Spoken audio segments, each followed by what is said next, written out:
Our Constitution is colorblind and neither knows nor tolerates classes among its citizens. Those are the words of Justice John Marshall Harlan. Today, I'm joined by Coleman Hughes, the author of a powerful, indeed a courageous new book, The End of Race Politics: Arguments for a Colorblind America. Coleman is a writer, podcaster, and opinion columnist who writes about issues related to race, public policy, applied ethics. His writing has been featured in New York Times, Wall Street Journal, many other publications, and he's a regular contributor at CNN and the Free Press. And a few years ago, he was included in the Forbes 30 Under 30. Welcome, Coleman. It's a pleasure to have you. Pleasure to be here. I've been following your work for many years, and I'm pleased to talk about your book. When it came out, I saw an announcement. I think it was on Twitter. It's coming soon, so I rushed to get an advance copy to read it. And I wanted to dive in just to get on the table what your claim is. So maybe a few decades ago, the idea of colorblindness would not have been as controversial as it is today. And in effect, people, when they hear colorblindness, they process it very differently. So I wanted to get a read from you. Why is that? How do you understand colorblindness, and why has it come to have such a bad reputation today? As you pointed out, if you go back to, say, the late 60s, the days of the high classical civil rights movement, almost everyone who wasn't a Jim Crow segregationist would have agreed that colorblindness is the end goal. In other words, we want to get to a point in society where a person's race, a person's skin color is considered totally irrelevant. It's not just the civil rights leaders that would have agreed with this at the time. Even the book Black Power, the manifesto of the movement of the same name, acknowledged that ultimately the end goal should be colorblindness, and we can disagree about how best to get there. And those were considered to be quite radical activists. In the past 50 years, partly due to the influence of critical race theory, which was a conscious attack on colorblindness, a departure from the philosophy of the civil rights movement, even in its self-concept. The influence of critical race theory spread throughout the academy and throughout the wider culture. The influence of intellectuals and writers like Robin DiAngelo, Ta-Nehisi Coates, Ibram Kendi, and others, all of whom take the basic thesis from critical race theory that colorblindness is not the way to go, that it's naive, it's a Trojan horse for white supremacy, and it's not up to the task of fighting racism. This has become essentially the dominant view on the left and among progressives. And part of it is that colorblindness is seen as ineffective. The argument is that colorblindness basically hasn't achieved anything in the past 50 years. We still have racial inequality of outcome. And therefore, what we have to do is, inject race into every public policy, state, local, and federal. Even this is the most extreme version, that we need to distribute COVID emergency aid to restaurants based on aid. We need to distribute antivirals based on aid, as was recommended by the governor of New York during COVID. So that's in a nutshell how it came to be that colorblindness used to be agreed upon by everyone, and now it's seen as the enemy. And one thing that I was interested to learn from your book, that the idea of colorblindness goes back even farther. It has its roots in the abolitionist movement. Can you share a bit about that context? I think that will be surprising to people.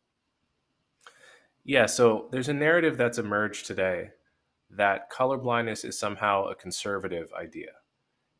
The idea is that it came from the neoconservative think tanks in the 1970s, people like Nathan Glazer, Daniel Bell, and so forth.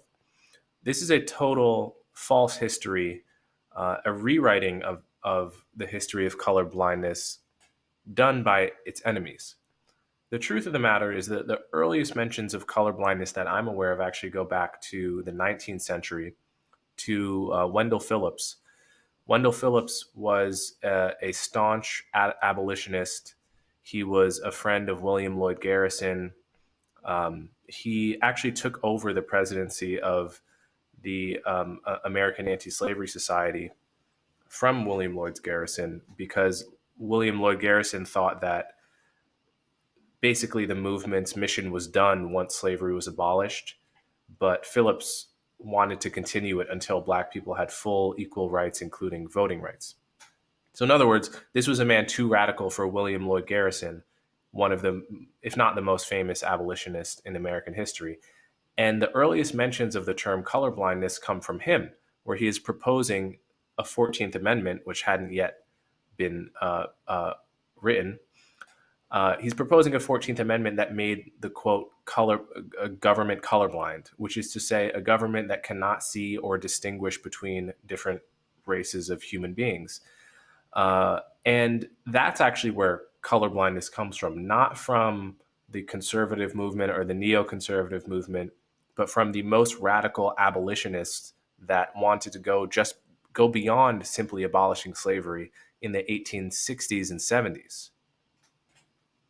Now, when you write about this topic, and it really bears emphasis just how controversial this has become. I've heard people say this, and I've read about it, and we've talked about it in our other episodes. When people hear color blindness now as an ideal or as something to aspire to, they take it to mean that it's like a self-delusional position. Like, you don't see color. I just see people in some generic sense. And what I take from your book is that that's not really what it's about. It's about putting an individual's character as at the forefront versus some unchosen feature of their identity. And in a sense, race, or at least people's color or sort of cultural features, those are real things, but it's not the deciding factor about how we think about people. Is that resonant with how you view this? Yeah, and I blame the misunderstanding in part on people on my side of the issue. People say things like, I don't see color. And understandably, that's a confusing phrase because you do see color, right? Everyone who watches this video can see that I'm Black, and not white and not Asian and so forth, right? So to say I don't see color, inevitably, people feel gaslit on the other side of the issue because you're claiming not to be able to see race. You're claiming not to be able to even be capable of racism, which is, I think, also misleading and the wrong approach. I think whenever someone is tempted to say that, I think they should instead say, I try to treat people without regard to race. I try my very best to treat my friends, my employees, my colleagues without regard to their race. The point of colorblindness is not to pretend that you can't see race. We all see race, and we're all even capable of being biased, just like we're capable of being selfish or capable of being, any number of human flaws. The point of colorblindness is to see race but disregard it as a reason to treat anyone differently. The idea is you notice that I'm Black, but you're not going to treat me differently than you would any other guest on this show. That's what colorblindness means. And that's what we have to find again if we're going to manage as a multiracial democracy for the next several hundred years. We have to find that as our North Star. We have to find that as the ethic to teach our children if we want to encourage racial harmony in this diverse and increasingly diverse nation. Now, a couple of things that come up in the book I wanted to draw out. One, you said this earlier in the conversation, that you characterize the people who are opposing colorblindness or who tarnish its name. They do it consciously, or there's an agenda there, and they characterize themselves somewhat confusingly for many people as anti-racists. And in the book, you come out really strongly criticizing that. So how do you understand the individuals and intellectuals behind anti-racism? How do you differentiate yourself from that perspective? There's this redefinition of racism that has been going on since the 60s, but has gotten more and more popular, which is to say that racism equals prejudice plus power. That's the second part of that that's important, because the idea is that Black people don't have power, therefore Black people and people of color in general can't be racist towards white people. Only white people can be racist towards people of color. Now, this is very convenient if you're a person of color because it lets you off the hook for anything heinous you may say or do to white people because it, by definition, can't be racist. Very convenient. Problem is, that was not the definition of racism that Martin Luther King and Bayard Rustin and civil rights leaders were fighting.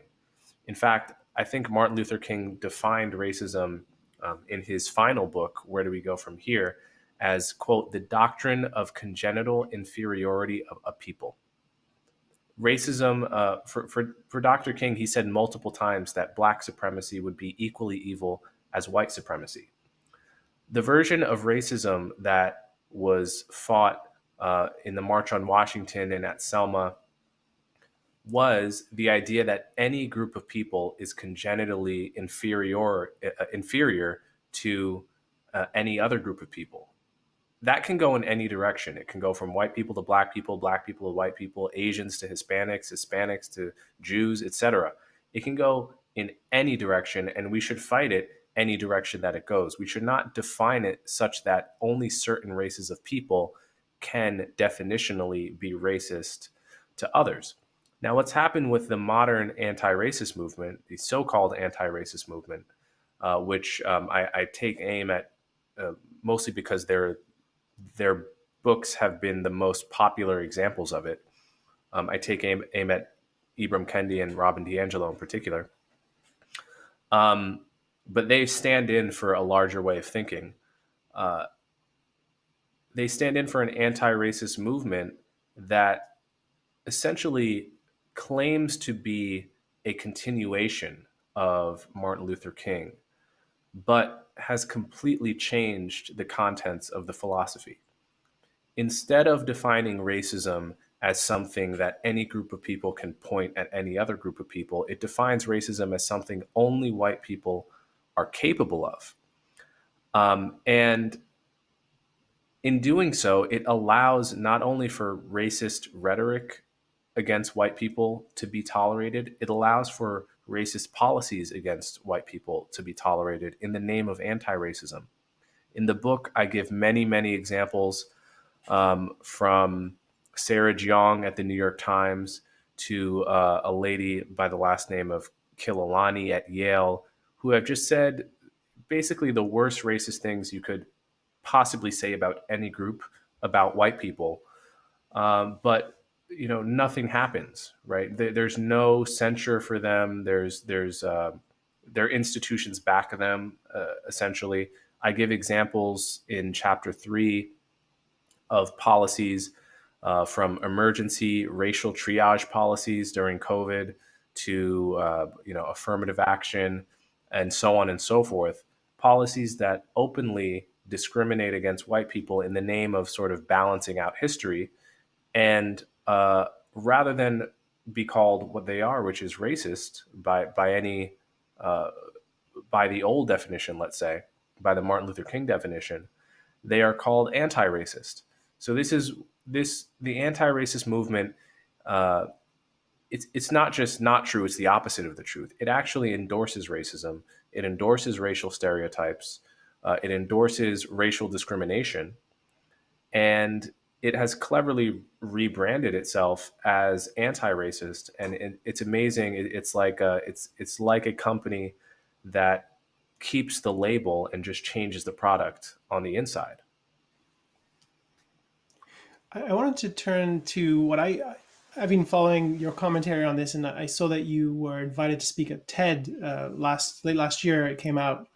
You had a talk on colorblindness, and I was surprised to see what actually happened with that. So there's, I think of it as a kind of scandal, but the reason I want to talk about it is it struck me as a kind of barometer or an indicator of the state of affairs, or the openness to the idea of colorblindness, or rather the closed attitude that many people have to it. So maybe you could give us sort of a thumbnail sketch of what happened with your experience at TED, and how do you think of it?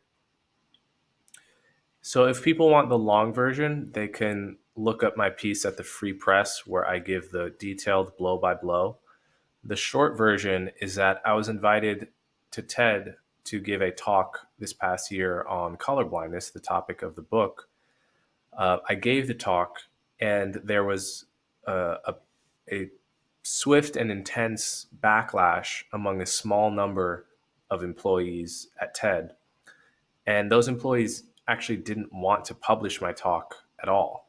And what ended up happening is they ended up publishing my talk nominally on their website, but intentionally under promoting my talk so that it had really a tiny fraction of the views of every other TED talk, to an extent that it just was not plausible. They ended up essentially sandbagging the talk online because so many of their employees wanted to thwart me, essentially.